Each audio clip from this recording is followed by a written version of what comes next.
사라와 마이크는 영국의 한 외진 마을에 위치한 오래된 집으로 이사를 왔다.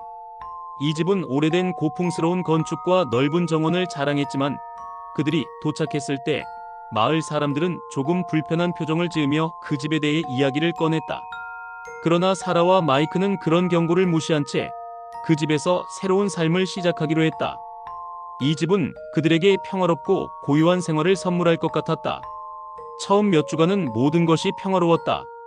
집은 차분하고 그들은 마을의 조용한 일상 속에서 점차 편안함을 느끼기 시작했다.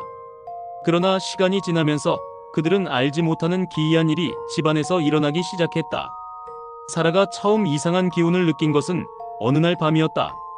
잠자리에 든 그녀는 불안한 느낌에 갑자기 깨어났다. 그날 밤은 유난히 차가운 바람이 불었고 침대는 갑자기 너무 차갑게 느껴졌다. 이불을 덮었음에도 불구하고 몸은 얼어붙은 듯한 기분이 들었고 침대 옆에 놓인 벽에서 무엇인가가 지나간 듯한 느낌을 받았다. 그 느낌은 마치 차가운 손이 벽을 스쳐 지나간 것 같았다. 하지만 눈을 떠보니 그곳엔 아무것도 없었고 사라는 그저 피곤한 탓일 거라고 생각하고 다시 잠을 청했다. 그러나 그날 이후 사라는 계속해서 밤마다 불편한 기분을 느꼈다. 점점 더 집안에서 냉기가 느껴졌고 때때로 창문이 열려 있었고 심지어 문이 저절로 열리기도 했다. 처음엔 단순히 집이 낡아서 그런 것이라며 지나쳤다. 그러나 시간이 흐를수록 이 기이한 현상은 더욱 잦아졌고 사라는 점점 그 집에 무언가 이상한 일이 있다는 느낌을 지울 수 없었다.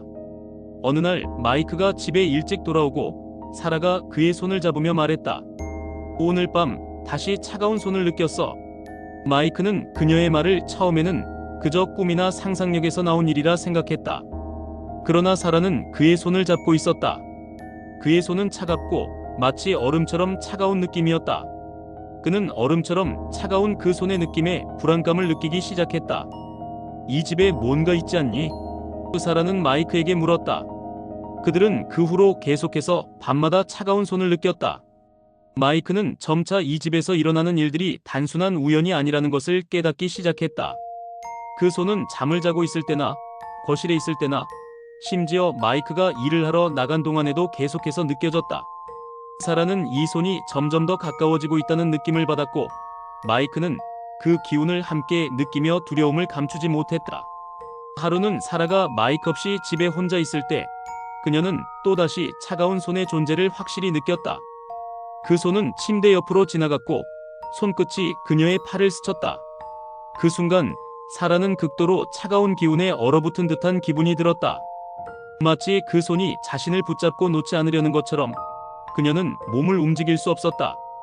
손끝에서 느껴지는 차가운 기운은 마치 살아있는 것처럼 점점 더 강해졌다. 사라는 그 순간 그 손이 단순한 상상이 아니라는 것을 확실히 알았다. 마이크가 돌아왔을 때 사라는 그가 집 안에 있을 때도 그 손의 느낌을 계속해서 받았다고 말했다. 마이크는 처음엔 믿지 않았지만 그도 어느 날 그 손을 직접 느꼈다. 그는 침대에 앉아있던 사라에게 다가가자 손끝에서 차가운 기운이 전달되는 것을 느꼈다. 그 순간 그는 그 손이 마치 자신을 시험하는 듯한 존재라고 생각했다. 그리고 사라와 마이크는 더 이상 이 집에서 계속 살아갈 수 없다는 결정을 내렸다.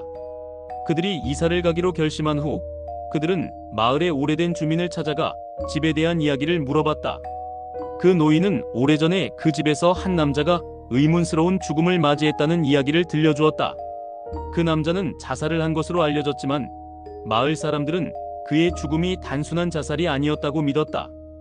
그는 죽기 전 누군가 나를 붙잡고 있다고 말했다고 전해졌다. 그 남자의 영혼은 그 집을 떠나지 못하고 그 집에서 살아간 사람들 모두를 괴롭혔다는 것이다. 사라와 마이크는 그 이야기를 듣고 더욱 더 두려움에 떨었다. 그들은 더 이상 그 집에서 살 수 없다는 결정을 내렸다. 그러나 그들이 집을 떠나기 전 마지막 밤에 사라는 다시 그 차가운 손을 느꼈다. 그 손은 사라의 팔을 잡고 있었고 마치 떠나지 않으려는 듯한 강한 느낌을 주었다. 사라는 그 손이 자신을 다시 집에 묶어 놓으려는 것처럼 느꼈다. 그녀는 그 손을 떨쳐낼 수 없었고 마이크와 함께 집을 떠날 때까지 그 손은 사라의 곁에 있었다. 그들이 떠난 후 그 집은 다시 비어 있었고 아무도 그 집을 다시 사려 하지 않았다. 마을 사람들은 여전히 그 집을 피하며 지나갔고 그 집에서 일어난 일들은 점차 마을의 전설이 되었다. 사라와 마이크는 그 집을 떠난 후 다시는 그곳에 대해 말하지 않았다. 그들은 그 집에서의 경험을 결코 잊을 수 없었고 그 차가운 손의 존재는 그들의 삶에서 지울 수 없는 흔적으로 남았다.